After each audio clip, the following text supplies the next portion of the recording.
So we have justifiably been doing a lot of thank yous today, but I think our biggest thank you should go to our speaker, Mimi Diaz, for her courage and her bravery in sharing her story with all of us. Mimi is a survivor of this. You have her bio in your program, so I'm not going to go through it all, but we're all humbled by the way she has survived the horrors in her past, and with the help of the Salvation Army, has turned those into a tool to help children and bring them some hope and comfort. So with that, Mimi Diaz.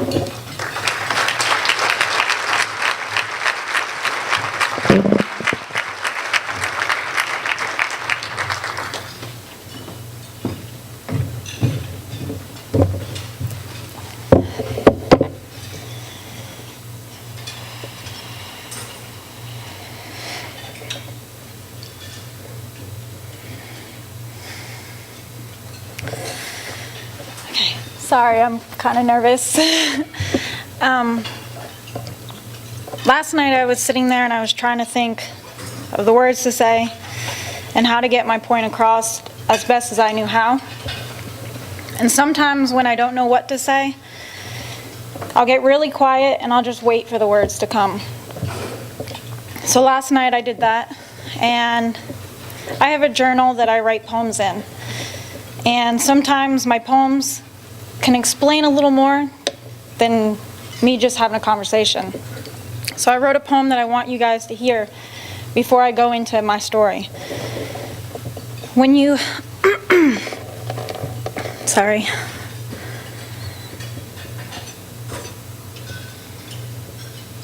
I wrote it down, that's why. I don't know where I am in this big lie. They've taken all that I have is what I cry. Smuggled in for a lucrative trade, beaten, bartered, broken until I obey. I used to be childlike, innocent and safe, until certain words that consume me, like rape. Now in someone else's treasure, in a stranger's world, to be forced to be his pleasure. Smothered in shame, all I feel is pain. No dreaming for me, it's all my reality. Will I ever be the same? With all that is unrecognizable, I don't even know my name. Can anyone hear me? Will anyone come and break these chains?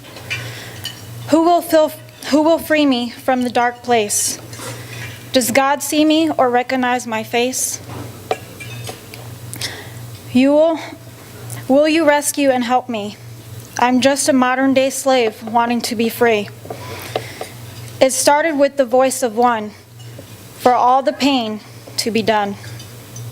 No more a rag doll for people to use, to sell, to yell, to hit and abuse.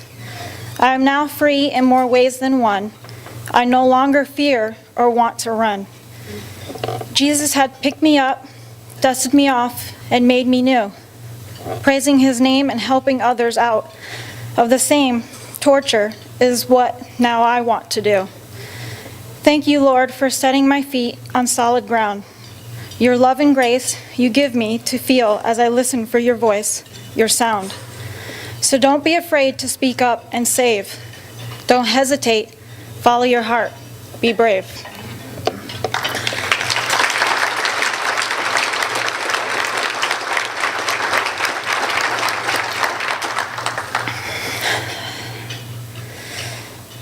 When you think,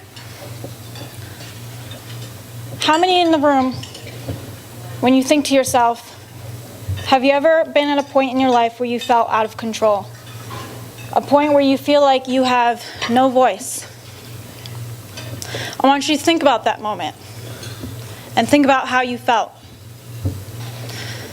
Most people, you think, teenagers, adults, the mature audience. But what you don't think about is the 5-year-old. The 5-year-old playing in the corner. The 5-year-old just talking to herself because she's got no friends. I'm going to let you guys into a little 5-year-old story. My story.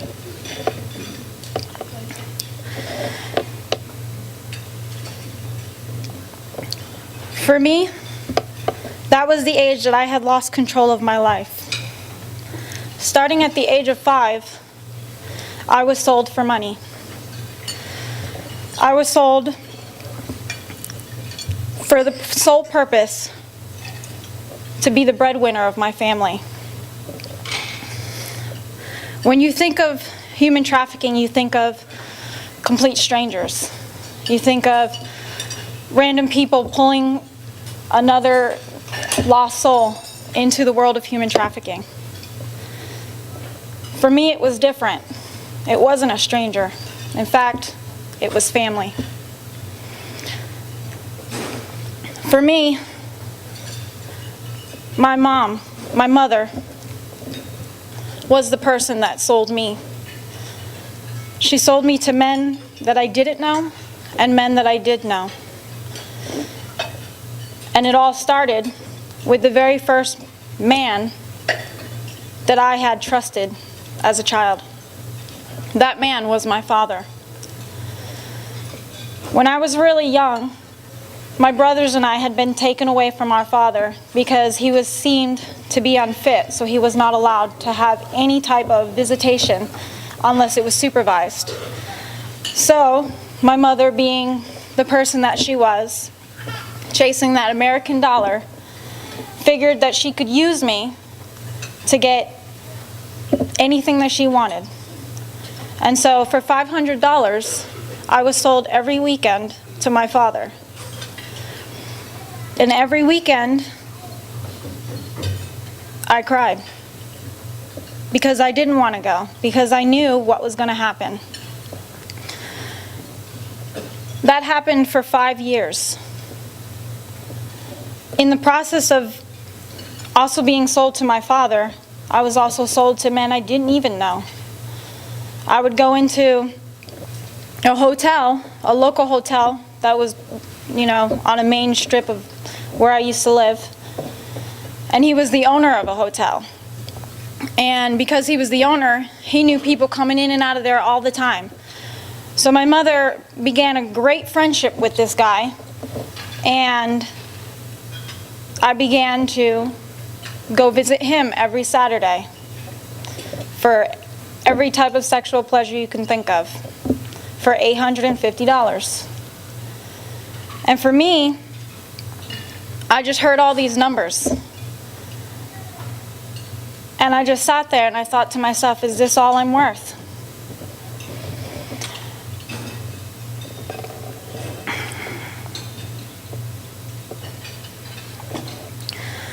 Like I said, it all happened until around I was 10.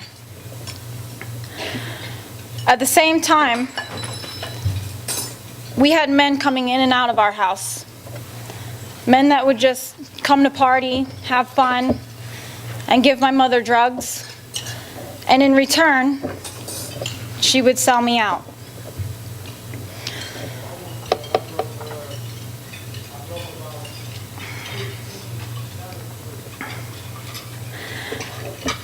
Now you ask yourself, why didn't I say anything?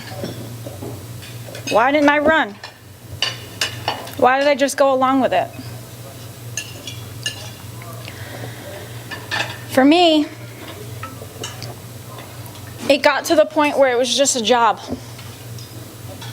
Normal 5-year-olds are playing with baby dolls and Barbie dolls and fire trucks and G.I. Joes. This 5-year-old was a parent. I was the breadwinner of our family, so I had to take care of my family. I knew without me, we would have no food on the table. We would have no clothes on our back. We would have no house.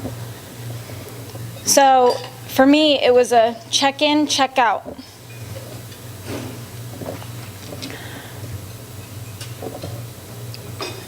At the same time that all this was going on, I felt like I had no voice. I felt like I couldn't be me.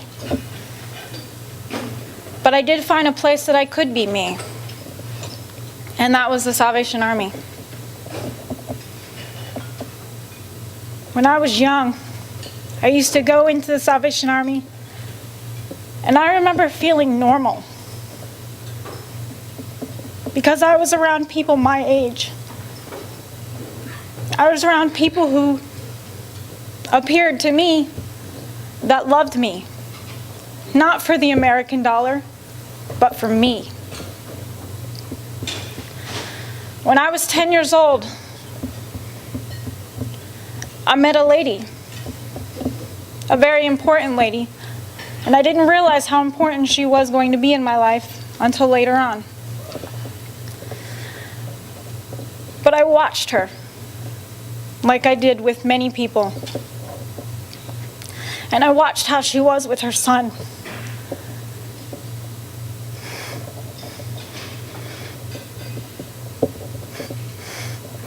And I sat there and I watched how she hugged him.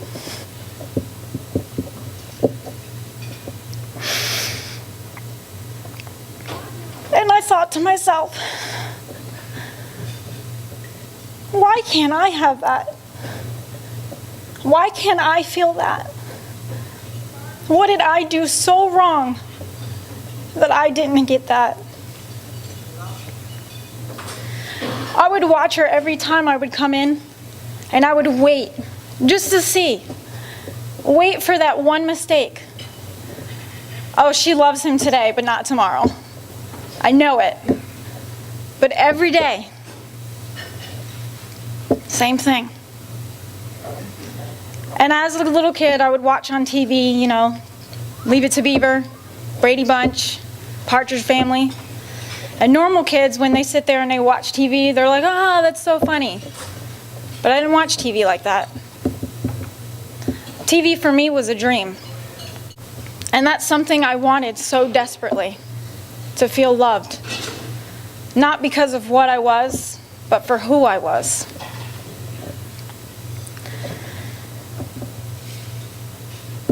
One day when I was about 15 years old, that lady came up to me. And she asked me to spend the night at her house. And I was completely shocked because I was like, me?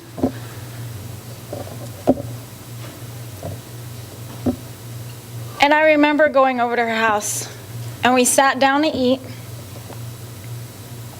and I cried because that was the first time I sat at a table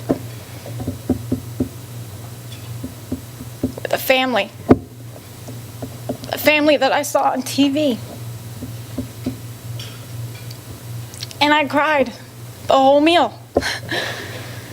And after the meal, I had went to the guest bedroom and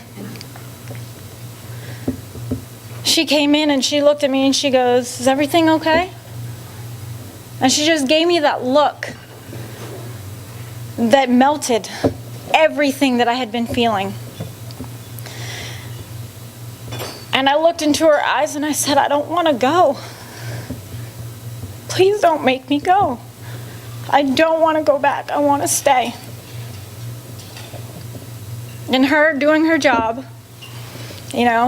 Salvation Army likes to promote family. And she didn't know. And she was like, I can't. I got to take you back. And it crushed me. And so I decided I was no longer going to hurt. If I was going to do something, I needed to do it now. And so I told her my story. And trust me, it was not easy. I fought back every emotion that I could not to tell her because I felt dirty. I felt ashamed. And most of all, I felt at fault because I allowed it to happen. Well, after I had explained to her my story, she took me in and adopted me as her daughter. And people think that when a child is rescued from human trafficking that it's done. There's no more. You don't struggle. You don't have any more memories.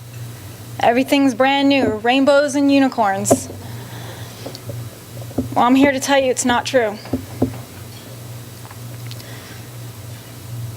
When you go through something so traumatic, it lives with you every day. When I got adopted, yeah, it was great. My heart was so overwhelmed with the amount of love that I got. But no matter how much love that I got, I still had that anger, I still had that pain, and I still had that hurt. And so my whole life, I was raised, snitches get stitches. I was raised, what happens behind closed doors stays behind closed doors. I wasn't allowed to have any emotion, I wasn't allowed to have any feelings. You're just a robot. And so all that pain and all that anger came out. And I didn't know how to deal with it. I didn't know what to do.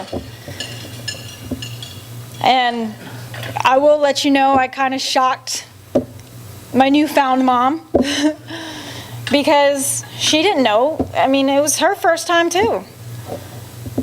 And so together, we ended up finding an answer for me.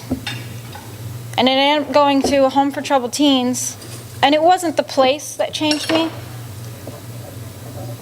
It was Jesus Christ.